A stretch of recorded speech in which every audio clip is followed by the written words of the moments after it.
আমি আমার প্রথম ব্যবসা শুরু করেছিলাম গ্রিলড চিকেন লেগ বিক্রি করা। প্রোডাক্ট তৈরি হওয়ার পর বাবা প্রথম কামড় দিলেন, খেতেই অবাক হয়ে গেলেন। বললেন, এটা আমার জীবনে খাওয়া সবচেয়ে সুস্বাদু চিকেন লেগ। শুধু এই কারণে যে তুমি ক্রাইম স্কুলে যেতে চাও না? আমাকে টাকা উপার্জনের কষ্ট বোঝানোর জন্য বাবা তার গ্রিলড চিকেন লেগের স্টল আমার হাতে তুলে দিলেন। আমি সঙ্গে সঙ্গেই রাজি হয়ে গেলাম। বাজারে গিয়ে সব উপকরণ কিনতে শুরু করলাম। হঠাৎ যেন আমি একটা সুপার পাওয়ার পেয়ে গেলাম। শুধু অসংখ্য ফুড রেসিপি শিখে ফেললাম না, এমন এক ক্ষমতাও পেলাম যার সাহায্যে যে কোনো উপকরণের মান মুহূর্তে বুঝে নিতে পারি। তখনই আমি কিছু প্রিমিয়াম মানের চিকেন লেগ দেখতে পেলাম, সবগুলো কিনে ফেললাম। বাবা দেখে অবাক হয়ে বললেন, এত কিছু কিনেছো? সব ব্যবহার না হলে তো নষ্ট হয়ে যাবে। আমি আত্মবিশ্বাসের সঙ্গে বললাম, সব বিক্রি হয়ে যাবে। বাবার বিশ্বাস হলো না। তিনি ভাবলেন আমি খুব তাড়াতাড়ি হাল ছেড়ে দেবো আর ক্রাইম স্কুলে চলে যাব। কিন্তু যখন তিনি আমার ছুরি চালানোর দক্ষতা দেখলেন, তখন বুঝলেন আমি সত্যিই রান্না করতে জানি। খুব দ্রুত প্রথম ব্যাচ তৈরি হয়ে গেল। চারদিকে দারুণ সুগন্ধ ছড়িয়ে পড়ল। সঙ্গে সঙ্গেই এক মেয়ে কাস্টমার এসে হাজির হলো। আমাকে ছোট ছেলে দেখে সে কৌতূহলী হয়ে গেল। আমি ভাবলাম এটাই আমার প্রথম বিক্রি হতে যাচ্ছে। একটা চিকেন লেগ এগিয়ে দিয়ে বললাম, যদি স্বাদ ভালো না লাগে তাহলে এটা ফ্রি। সে একটা খেল, তারপর আরেকটা নিল। স্বাদে সে মুগ্ধ হয়ে গেল। এরপর এক ছেলে কাস্টমার এসে ভাবলো,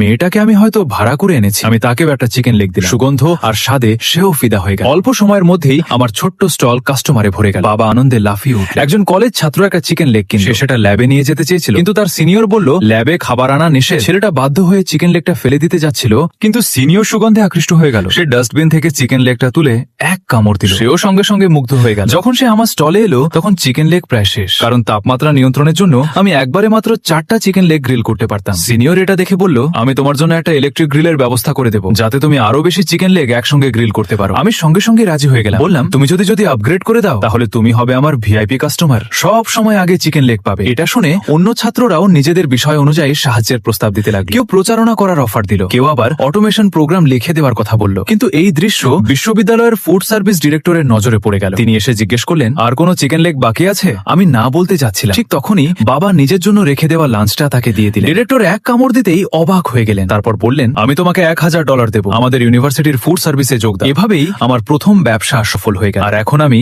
গ্রিলড চিকেন লেগকে সারা বিশ্বে ছড়িয়ে দেওয়ার পরিকল্পনা করছি। গল্পটা যদি ভালো লেগে থাকে তাহলে অবশ্যই সাবস্ক্রাইব